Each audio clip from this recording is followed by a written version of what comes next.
record. Hello, my name is Patrick Warzer with Gateway Design Studio. We're located here in St. Louis, and we're happy to have the opportunity to give you a brief overview of the preliminary master plan that we're doing for the Sikeston Recplex and Boot Hill Golf Course property. With us on our team is also Stephen Ivendall, which he is with the I-5 group, and he supports us as well on this project. And we're excited about this opportunity and look forward to kind of sharing you some preliminary ideas.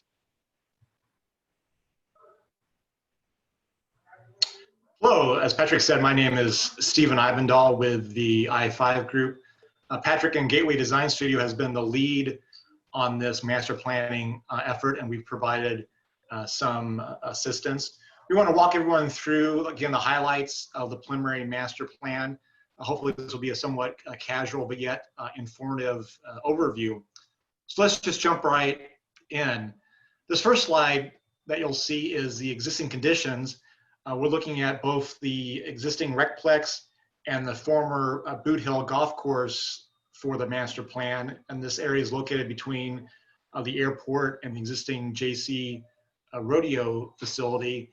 And what really stands out is how large the golf course is. That really, this is a chance to really increase the footprint of the existing Recplex and really a chance to have a large citywide park, isn't it, Patrick?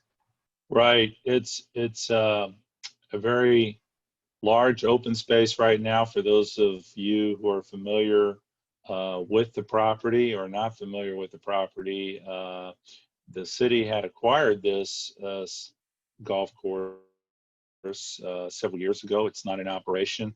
And primarily right now it's being used for just open space, and the existing car paths are there for people to use as trails.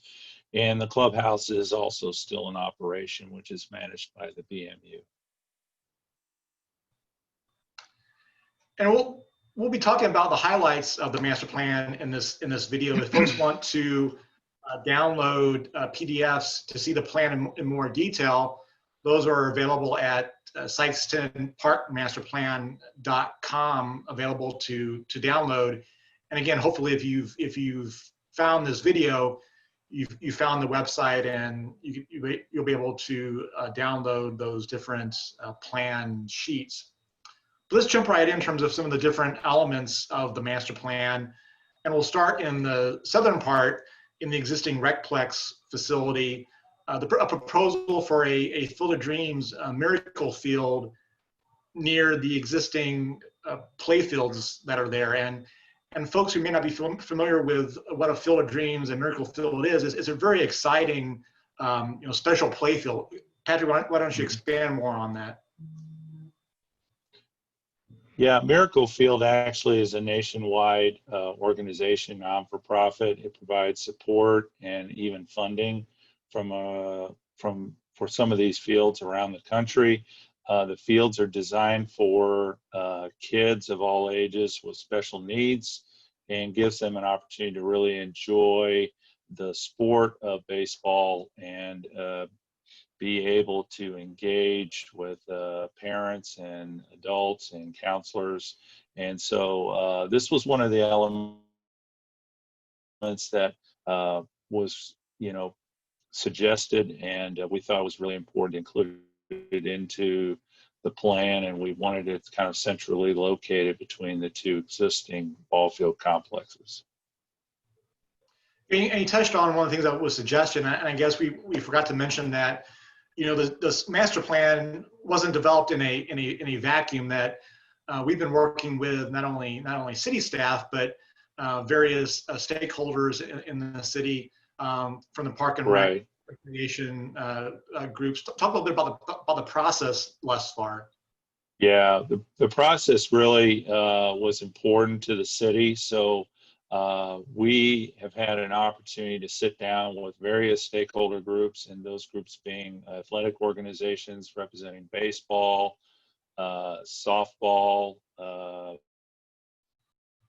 soccer, and have an opportunity to get some feedback from them, as well as representatives of BMU who are currently maintaining the golf course property, and then also the JCs were involved as well. So we had city staff, we had a lot of groups come in and visit and talk about what their vision was and what are some of the things they wanted to see.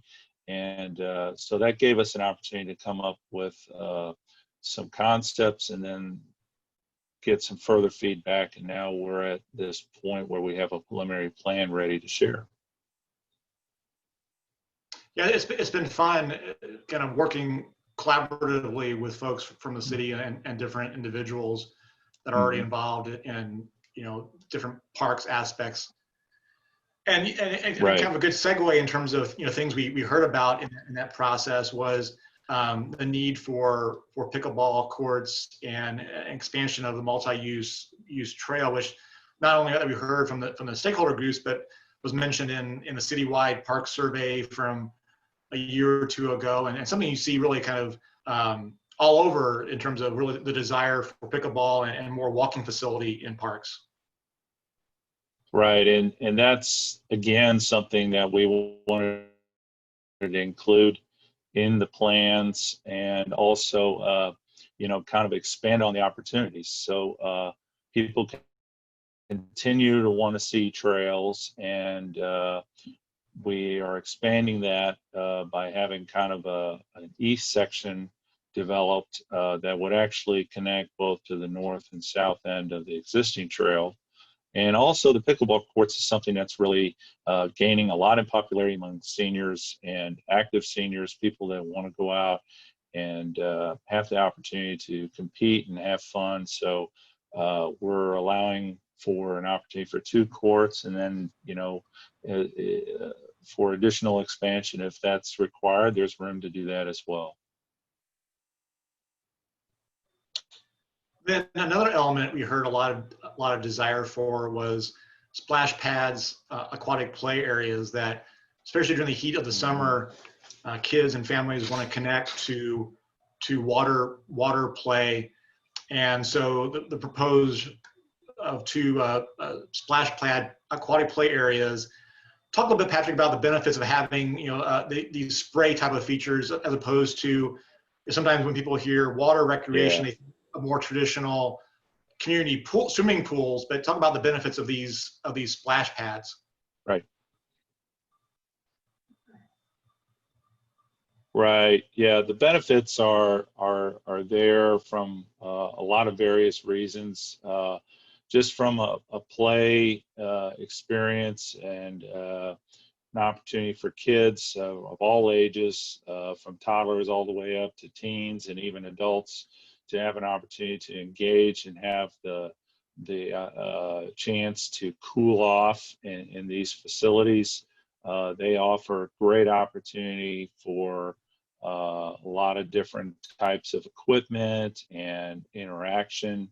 It essentially is a playground that's wet, and gives the opportunity for people to really have the chance to cool off. They're a lot less maintenance intensive than your traditional municipal pool, and they are continuing to be very popular among cities and are getting developed. So we have one that's a major kind of splash pad aquatic play area that's shown there on the map. And then we have a secondary one that really is more of a splash, I'd say more of a spray pad area that would give some opportunity for cooling off for some of the people that would be using the ball fields more on the north side. So we wanted to include this since this was a big item that came up in the survey, and what the residents were saying would be really good to have in the park. The existing recplex is blessed to have many existing playgrounds that are well used and very, very popular, but many of those areas are aging, showing some wear and tear, and some of the equipment itself is starting to show being outdated. So the master plan recommends making some updates and investments in those playground areas. Expand on that, Patrick. Right.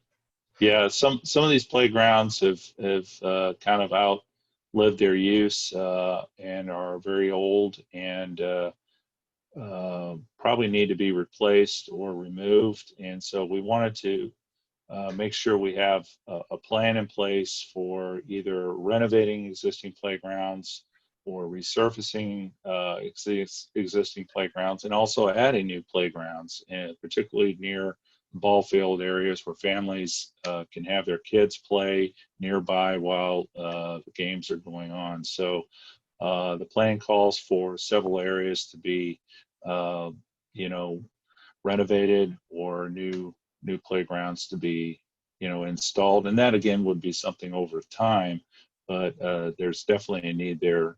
Um, and then the outdoor fitness area that is shown there on the map is another item that we felt was important. It was something that was expressed by the park staff, that the existing equipment that's there now around the lake is again in not very good shape. So having an outdoor fitness area that is a collection of equipment that would be kind of a circuit type of training was something that was really desired, and we wanted to locate that again somewhere near the lake and also the community center.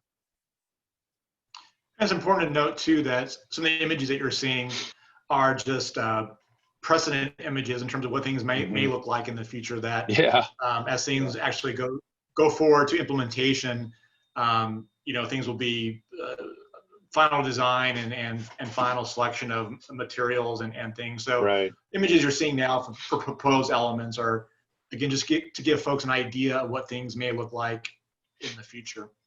Mm-hmm. And then this view here, as you see, is a bird's eye view looking north, looking across the existing recplex and highlighting some of the elements that we've gone over. Again, if you want to see these in more detail and see the exact locations of some of these proposed recommendations, please visit the website and download the maps so you can see these in more detail. Mm-hmm. Well, as we move to the northern section, the area of the former Boot Hill Golf Course, really the thing that stands out the most is a recommendation of a proposed indoor rec practice center, a very ambitious and really in some ways a game changer for active recreation in Sikeston. Patrick, talk a little bit about really what drove the recommendation for the indoor rec center. Yeah, the indoor rec center really was an opportunity for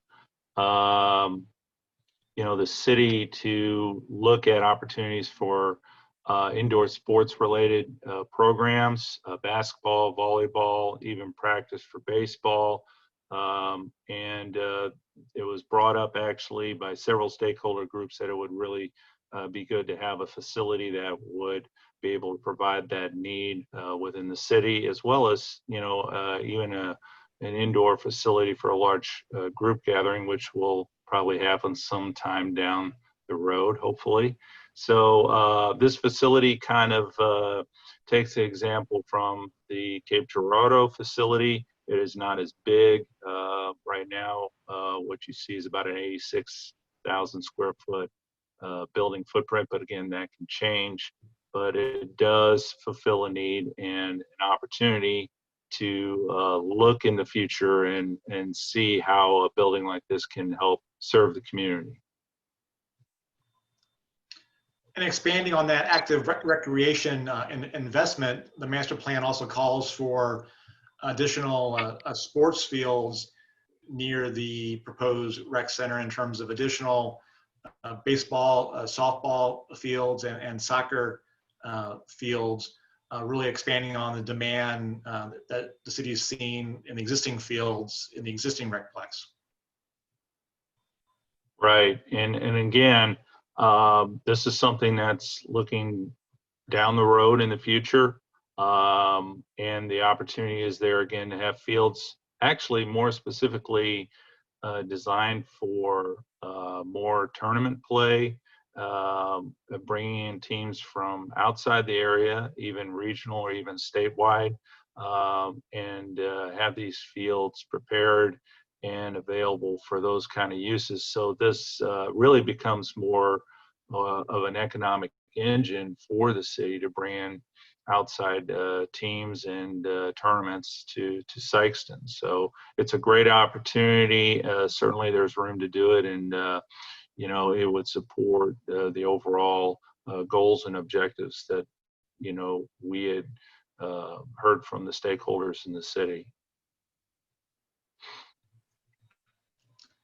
An exciting part of the master plan is the way it balances natural areas with active recreation. That there's several areas proposed for native grasses and wildflower meadows, which has the benefits of not only being aesthetically beautiful, but also provides some habitat, but then also potentially reduces the maintenance of the city. Instead of having to mow a lot of large areas, these native areas can be left unmowed. Talk a little bit about those benefits, Patrick.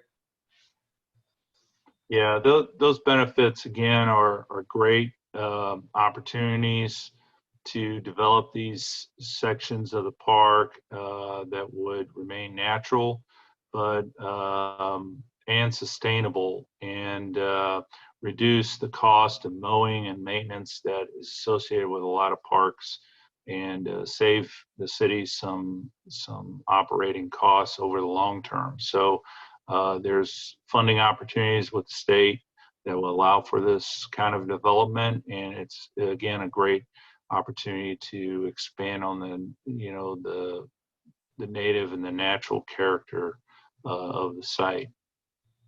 And these areas too would also be a good short-term solution for some areas of the park.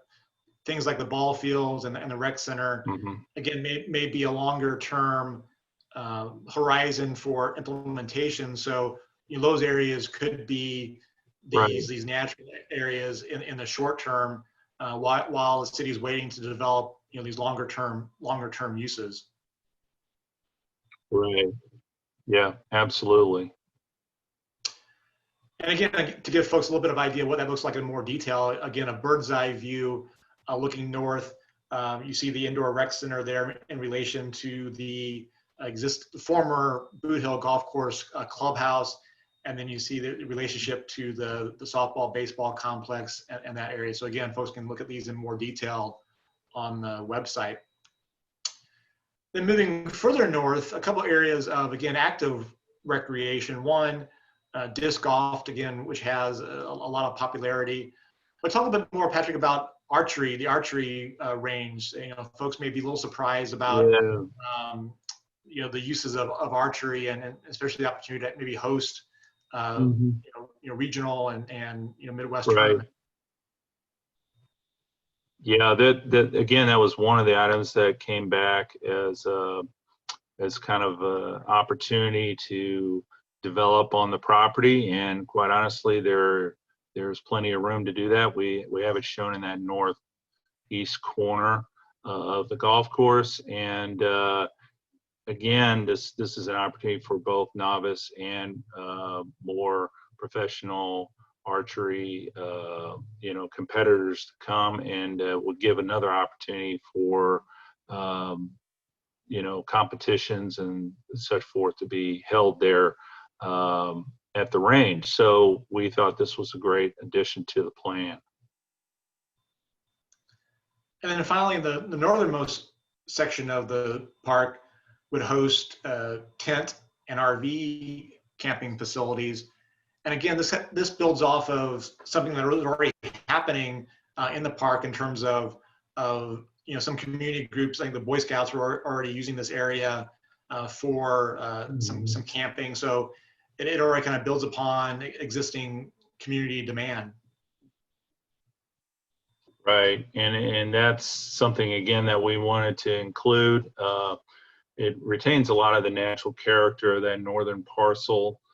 People aren't aware of that area up there with the ponds, and gives an opportunity for outdoor recreation. And also the RV camping area would be something that can support, as well as provide outdoor opportunities for people to come and stay at the park, as well as even during the rodeo. You know, I'm sure there's a lot of RV, you know, people that would enjoy being nearby. So we wanted to include that in that section of the park.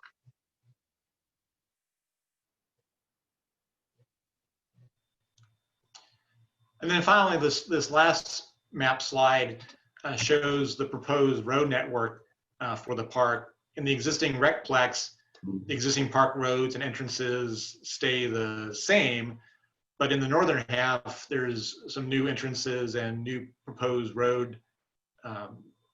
Patrick, talk about the future road network for the park. Yeah, one of the main objectives of the master plan was also to develop a alternative access road, emergency and maintenance road that you see there in the purple, to gain access to the rodeo grounds if necessary. And while doing that, we also wanted to also include you know, additional road access, public access from Ingram Road into the park itself interior. So you see two segments to the north of the complex, the ball field complex, and south of the indoor rec center. And then also we would have a public road access that would enable people to go to, you know, the north parcel where the campgrounds are. So this was important as part of the plan to develop these access points and entrances for public use as well as controlled and emergency use. And then the role of the master plan, some folks may have a question in terms of, you know, what is a master plan? You know, there's been a lot of things shown on the master plan in the video in terms of different elements, really a lot of things being shown. Talk a little bit about the role of the master plan. That really it's a long-term, you know, flexible document that the intent is obviously all these things don't come to fruition at once. It really guides future development over time. Right, and that's something that people have to keep in mind. You know, the number one item up there that you have, the first item, is really important. It was a key part of this master plan that the city said they definitely wanted to have, you know, the public input and the feedback, and we've worked very hard to do that with meeting with various groups, meeting with city leaders, meeting with city staff, taking this opportunity now to have a public open house and get feedback from the general public on the plan and what their thoughts are. And so we continue to want to do that. Stephen, you've been instrumental in that process as we've worked with the city and the stakeholders. So that's something that we definitely want to continue to do as we go down this path in developing the master plan and come with a final recommendation.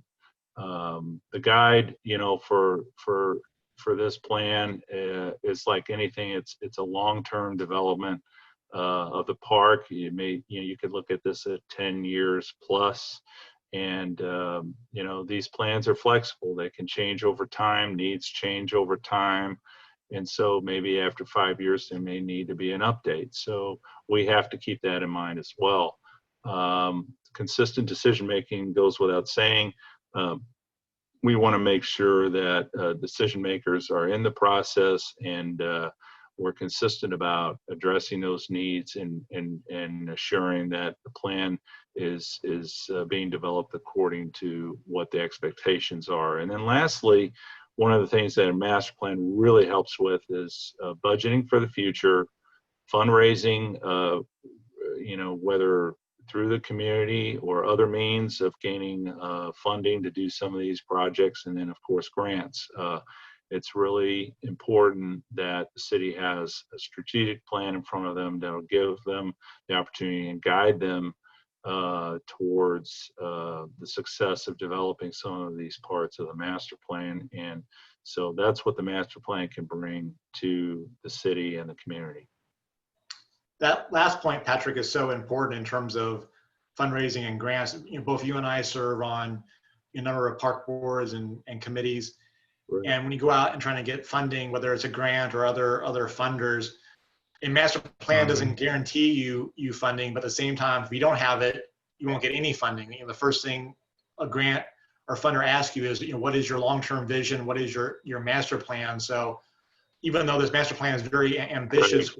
number of elements, it does provide that mechanism in terms of going out and seeking funding and future budgeting decisions. Mm-hmm. So with that, again, we want to thank Absolutely. everyone for taking the time to watch this overview video. We've hoped it's provided a good overview and answered many of the questions you might have about the master plan.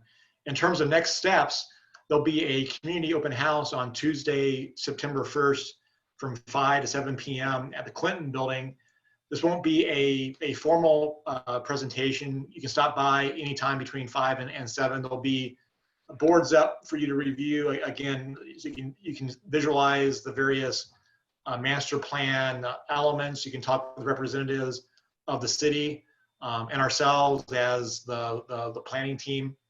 So we'll be there in person.